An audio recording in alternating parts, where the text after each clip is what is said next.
Hi everyone, it's your boy Zach, and this is the second take. The first take, I didn't really like it, so I stopped, and this is the second take. So I was talking about Alien Earth, which I've seen all 3 episodes. The 3rd episode just came out yesterday, and it's good. It's good. If you set out like other YouTubers do to hate it, you will be wildly successful. You can hate it if you set out to hate it. It's a good show. I really like it. Weirdly enough, in an alien show, I think the aliens are like the least cool part of it. Like whenever they show up, it's like, oh yeah, aliens. Yeah. I really like the philosophical discussions about like life and immortality and consciousness. Because they have all these, I always screw it up. They got the cyborgs. I always thought a cyborg was a human with cyborg implants, but they call a cyborg a completely artificial person who just looks like a person and kind of acts like one, but they're not a person. There's nothing organic. So you have the cyborgs, the augments, and the synthetics, and I forget which one is which, but it's really interesting to me because I'm getting into wellness, not any cyborg implants, but one of the weird things about wellness is you have to like confront like, oh shit, what if I live a really long time? That could actually suck. I used to, not joke because it was kind of grim. I used to say I felt like I had 5 years left or 50 years left. And then some guy who I think was like a hospice nurse, he's like, you have the personality of the guy who lives for a very long time because you have a lot of interests. You kind of wake up every day like, oh, what am I going to do? You find new interests when you lose interest in old interests. Those are the guys who live fucking forever. It's like, at first I was like, oh, cool. And I was like, oh, fuck. I got to do this shit for another 50 years? Fuck that. I still feel like early 80s. Now my main thing is I want to stay vital. Like, that whole, like, spend the last 10 years just puttering around, nah. Miss me with that gay shit. I want to be vital and then just die. But anyway, so, yesterday, the folks at Red Letter Media, they do Half in the Bag, they do Best of the Worst, they do Review.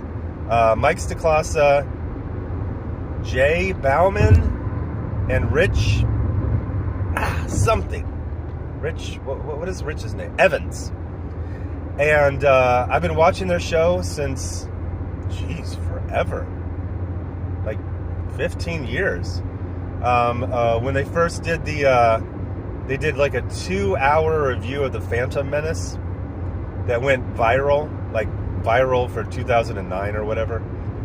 And I had a heyday where it was just like my favorite thing. So much so that a comic book artist who goes on their show frequently, I'm blanking on his name. He did that really good Bane comic like a year or 2 ago. I saw him at a convention, and I got all nervous. It's like, oh, he knows the guys from Half in the Bag. But at some point that waned. I don't really remember why. And so they did basically like a retrospective of like what has become of Star Wars, and we don't really understand what Star Wars is. And I was like, oh, you guys kind of started with Star Wars, and it was so fucking depressing because, quite frankly, I couldn't tell the difference between them and all the YouTubers I despise. It was the same old man bullshit, which is ironic because they started 15 years ago when they were like early 30s, and Mr. Plinkett was an old man character, and now they're getting closer to the age of Mr. Plinkett. I think they're not my age, but they're all like 40s. The funniest thing is that Rich Evans, who used to look like absolute shit, now is weirdly enough like aging quite well compared to the other two.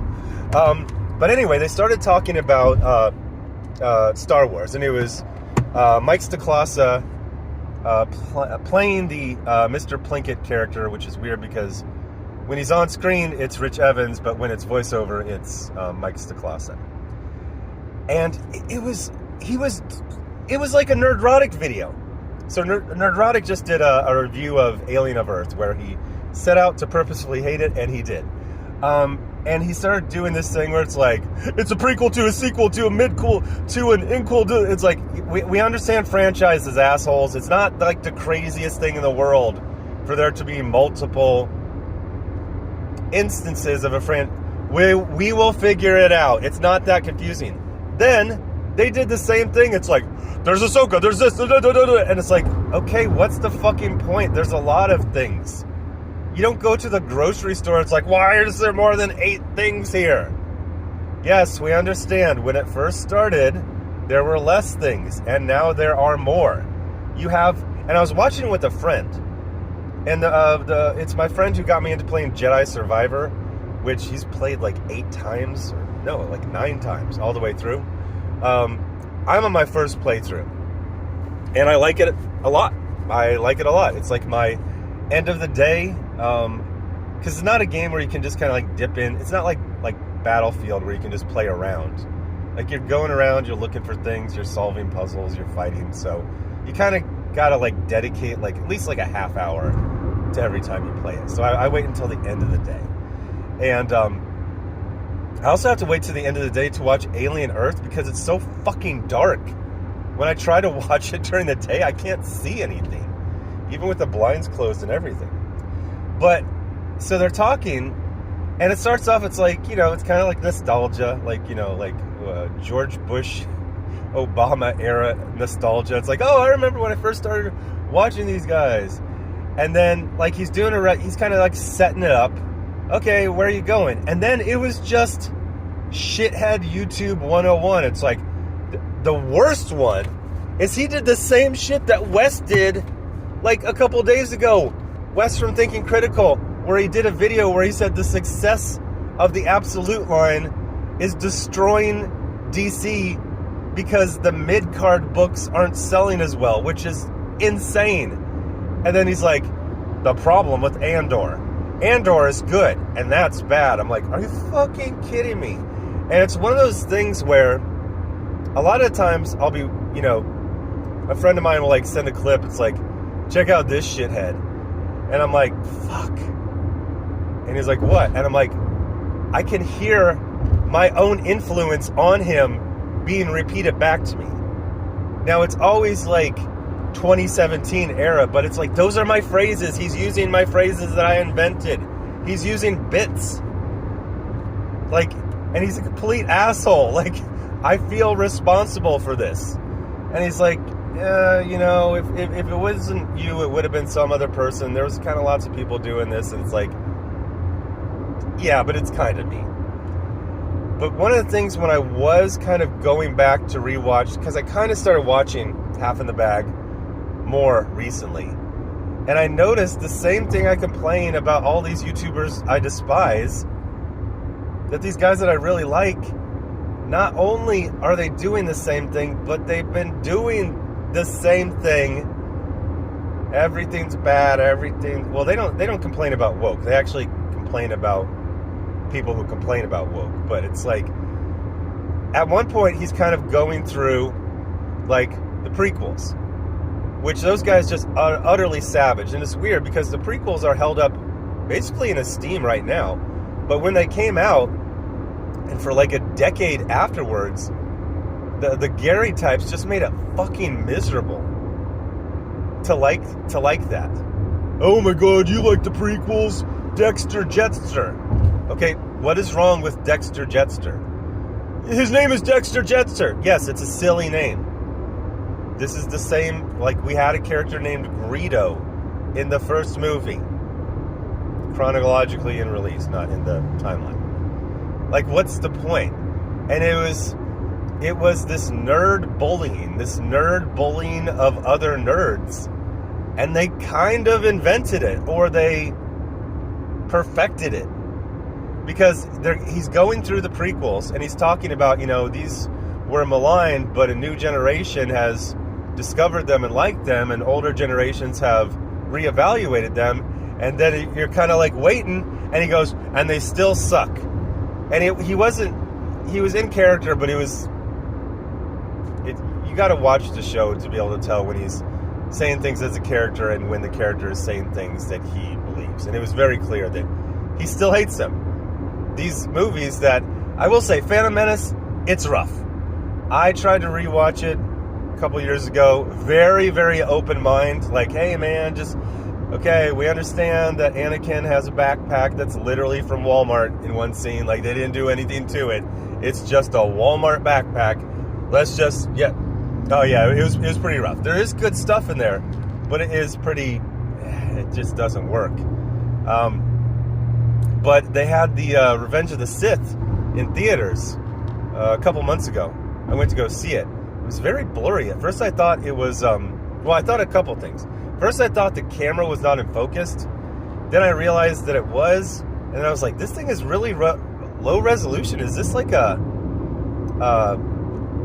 what do you call it? Like a pirate copy? Because you can rent out theaters and just show like the Scooby-Doo movie that James Gunn wrote. And it might not be the right resolution, but actually it probably would be.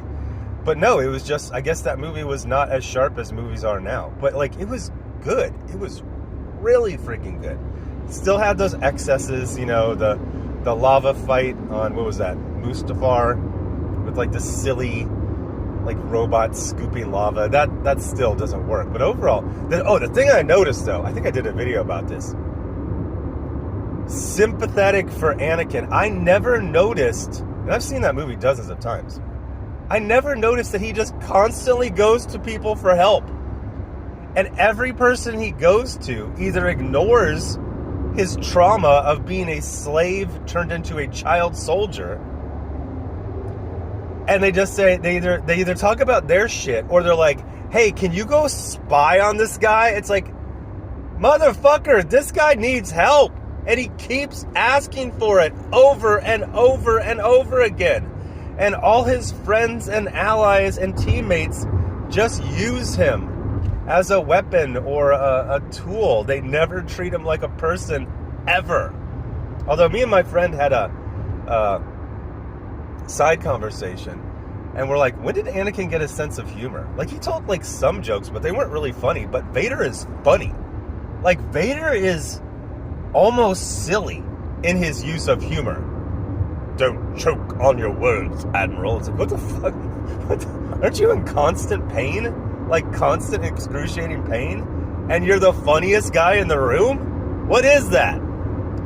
But anyway, it was kind of heartbreaking, although it was like a slow motion. Like, I had been seeing it and noticing it, but then I would just kind of push it out of my head. And then finally with this one, where like all they can do is just like make fun of George Lucas, who is a fucking creative genius, then complain that Star Wars is rudderless, but not say like, oh man, we really should have appreciated George when we had him, because, you know, yeah, he did occasionally name characters Dexter Jetster, but he also basically created modern pop culture mythology. And they still can't like show appreciation or the smallest amount of respect. They always just gotta get their digs in. It's always got to turn the knife. And I'm like, damn, I hate fucking nerds. Like, they're the biggest fucking, and the thing, I've done videos on this before. If you get a jock bully, he might bother you for a while, maybe your entire freshman year. He's not gonna bother you for 20 years. These guys never let anything go, ever. The Garys and the Mikes DeClosses and the Disparus. That guy is a freaking... That guy was like, they should have made Alien Earth a Monster of the Week show like Stargate SG-1. I'm like, what the... No, shut the fuck up. You would complain if they did that. But yeah, this kind of oily, acidic, snarky, self-bullying of geeks was basically created by my, I don't know if I call them heroes, but there was a phase where I really liked them. Like, really. They even had a message board at one time, and I went to it, and I think Jay was the only one who really participated. This is a long time ago. But then I realized, like, oh, I don't really like them like that. I just like their show. Like, I don't want to see them, like, in a forum. But yeah, those things that I hate from the YouTubers I despise were created and perfected by three guys that I really, really like. And, you know, George Lucas is going to die, and they're all going to cry these crocodile tears when all they did was maliciously malign and mock and disrespect him for like the last 3 decades of his life. I gotta say, that freaking... I forgot he was still skinny when he made Phantom Menace. They were showing like the making of. He didn't become like this giant fat like guy till, I don't know. Maybe it was the stress of all this like these nerd bullies just constantly going after him. But yeah, that sucks. I don't really know what to say, but you know, I've been enjoying art much more than ever, maybe, for a couple reasons. You know, we did legitimately go through a few years where things were awful, and they were awful. It's funny, there's a lot of like, from these YouTubers, there's a lot of like, all the worst of this. Do you remember this? Do you remember? It's like, oh, things must be really good if you're having to do this nostalgia content, you know? And, but yeah, it's, there's so much good stuff. I literally never run out of things. Like it's, and then I'll even go on these little side quests. Like I was on the plane and John Woo remade The Killer a few years ago. It's not good. So then I went to go rewatch the original, and that's really good. Although I like Hard Boiled and Bullet in the Head and all those more than The Killer. The Killer was like the most, to me, like the most mainstream of that heroic bloodshed era. But there's so much good stuff. I could never catch up on it. And it's this weird kind of like, you know, things were horrible for 5 years. And 5 years is a weird length of time because it's both a long time and it also isn't. Like, that's not an era. That's like half of an era. So like history, there's a lot of like, it's like, oh, how will history record this? It won't. It's like saying, how will history record parachute pants? It was essentially a fad. It was a long fad, the woke era, but it was a fad. Same thing with superhero movies making $1 billion. That was because it was a fad. That was because all of your aunts went to go see superhero movies because it was in for a few years. And the other thing is they're always like, this did better than this. Factor in inflation. Okay, factor in that like half the showings were 3D for this movie and how much that helped. And so yeah, you know, movies are not going to make $1 billion. Very rare situations. F1 is a massive hit. Massive. It's still in the theater. And it's not close to $1 billion. It's got Brad Pitt. But anyway, bringing it back to, yeah, it's like, you know, it's, you went from that kind of like low level nerd snarkiness to 5 years of being called a Nazi to that era ending, and then all these freaking right-wing charlatans saying every movie loses $100 million. And now I'm in this weird thing where I'm like, I'm so on the side of artists and art and creativity. Like there's a scene in, I think, the first episode of Alien Earth. They're in a chamber, they're transferring consciousness, which really means they're copying your neural patterns, murdering you, and then putting it into a robot body. But they're acting like it's the person was transferred. But there's a, I'm blanking on the word, like a module for them to activate the machine, but it's far away. It's like 10 feet away from everyone. And, you know, it's got one of those handles where you grip it and you like move it forward. And I was looking at that and I was like, that looks like an original prop. That doesn't look like something they just had from, you know, Stargate SG-1. Like they built that, which means somebody said, we need this. And then somebody designed it. And then somebody built it. And then somebody placed it. And then somebody, you know, put it on the set. And then somebody lit it. And then somebody was told how to operate it. And maybe they had a question like, you know, what am I? Am I concerned? Am I on board? Is this just a job for me? Am I worried for these people? There's a great video of James Gunn and David Corenswet just going back and forth about, in my opinion, the best scene in Superman. And I think the reason it's the best scene is because they went back and forth on it. And David Corenswet was like, I don't know about this. I feel like Superman is kind of weak here. I don't really understand. I thought I was already at this place. Why am I just getting to this place? I thought it was good. And they're doing this, interview, and they're both saying, like, that day where we, quote, argued was like the best day ever because we made something really great. Drinker did this review of Nobody 2, and it was terrible because it was a positive review, but his positive review was like, it's not the best movie ever, and it won't change your life, but it'll give you a medium amount of entertainment for the 89 minutes it lasts. It's like, I would rather be called a slur if I had, created that movie. Like, what the... What? Well, that was terrible. And then he's like complimenting it. It's like, the wife isn't a girl boss, and the movie wasn't really expensive to make. Who gives a fuck? I'm not a studio accountant. Why are the budgets of other movies a way to sell this movie when even you don't call it good? You just say it didn't break any of the arbitrary and contradictory rules you have established for creativity. So what I'm trying to say is, nerds are awful. No, but it really was. I don't think nerds were, or ever will be ready for the power that social media gave them. Subtitle: I think social media and the money and the attention makes good fans turn bad. It's funny enough, Drinker, I think, is going to survive things getting better because he's not invested at all. Like, he's just a normie who didn't know what crypto was. It's funny, he did a review of that Ice Cube War of the Worlds, and I was like, this is his speed. It's just Mad Magazine for aging conservatives. It's like, don't you hate movies? This movie's bad. Do you want to hear me make fun of it?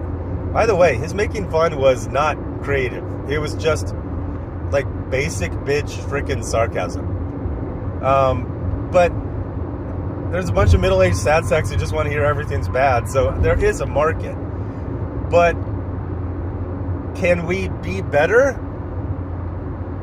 Or do we just have to say that our sources told us everything lost $100 million? It feels like there is a fork in the road and a choice to go one direction or the other. And then the other side isn't necessarily toxic positivity, but it isn't hating humanity. Gary did this review of Alien Earth that was... And it's so much worse watching him on like a large television because his expressions, he hates art. He hates artists. He hates creativity. He's just there to mock and malign like everything. And then say that like very generic movies are good because they didn't break his rules. Like, this is way past pulse rifles or member berries. Like, he literally hates humanity. But anyway, I feel like I'm kind of in search for a thesis, so let me see if I can find one to wrap this up. We did go what's his name? Eric July is going on this, it's kind of like a shoring up his base while trying to redefine his narrative. So he's like, I don't do reviews because that's not professional. It's like you literally have a show with Az where you just have him feed you pop culture stuff and go, oh, those wokies. Oh, everything's bad. Oh, everything lost $100 million.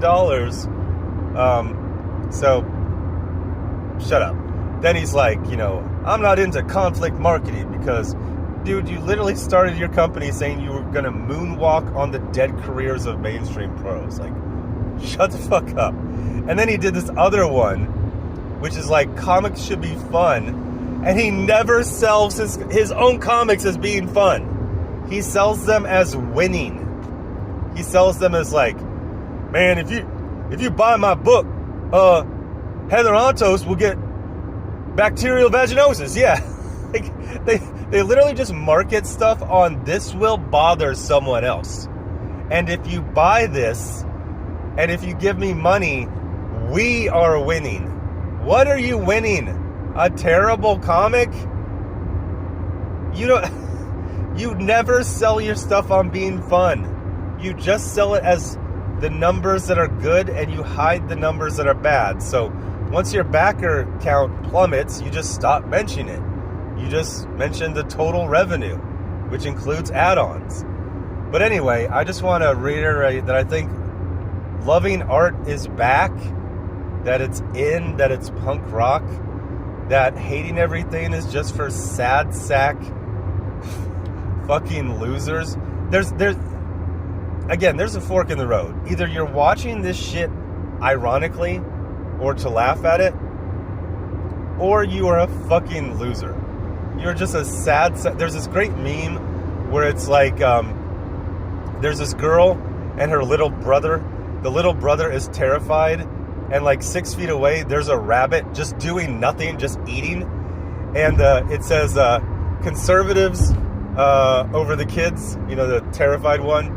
And then it says, things that never happen over the rabbit. And it's just every day, it's like, did you hear they changed the sign on Cracker Barrel? Shut the fuck up. Who gives a fuck? Who eats a fucking Cracker Barrel? What are you, an 80-year-old grandma from Arkansas? What the fuck do they even serve there? I think that's one of those go there after church type of restaurants, but I don't know. I always just imagined there's just a big old bucket full of cheese for crackers, and people are just sitting around with crackers. I would go there if it was that. I don't think it is. I think it's probably just like chicken fried steak, just regular. But anyway, so art is beautiful, can be beautiful. Artists are amazing, can be amazing. Hating everything is for fucking losers. Talking about Q3 deliverables. That drinker review, positive in quotes, positive review was awful. It's like, it didn't break any of my stupid rules, and it didn't cost a lot of money, and it was not long. So that makes it a good... You hate movies. You hate movies. You fell into this career. You didn't search it out. Oh, and the other one was, I think this was in the talking, the Face of Fun video that Eric July did. He started talking about all his mates, which is YouTubers that he's selling, merch for now. He's hiring YouTubers to write awful comics because he's tired of writing awful comics. So he found other people to write awful comics for him. And he's like, he's basically doing, we didn't start the fire. It's like, they started attacking us. That's true. And stuff got really bad. That's true. In 2017. And we're just a bunch of average Joes, and we just want things to be fun. No, the fuck you don't. Critical Drinker fakes reviews, and none of you have the integrity to call him out, which you did against Doomcock. Ryan Cannell, when Doomcock was in that crew, called him out. He said, this guy is full of shit. He's always sharing his insider sources. They're either completely made up by him, or they're just stuff he saw on Reddit threads. But Critical Drinker makes too much money for them. So when he was very obviously faking video reviews, faking watching the movies, to the point where even some of his own supporters admitted it, none of them had the integrity to say anything. When Eric July fucked up a book and then said it was a bold cinematic decision, even though it wasn't cinema, it was a book, nobody had the integrity to call him out. This right-wing charlatan YouTube sphere is a closed circle, and integrity is never introduced into the circle. It's just freaking just lies and sources. Again, for the millionth time, I've been in these exact circles. Their sources are each other. That's it. Their sources are bullshit. You notice how many things they said about Fantastic Four, and none of it was true. All their sources, all their insider sources, dozens of videos, hundreds of man hours of videos, and none of it was true. And there's not a point where they ever say like, oh shit. They just move on to, what are they crying about right now? Cracker Barrel's sign changed. And there's a rainbow Batman in a Lego video game, and that's gay, even though Rainbow Batman is just like a deep cut from the 1950s that any real comic book fan instantly recognizes and knows where that comes from. Yeah, so anyway, art is beautiful and geeks fucking suck, or at least geeks were really not ready for the power that social media gave them, and they done went crazy. Anyway, thanks for watching. Bye.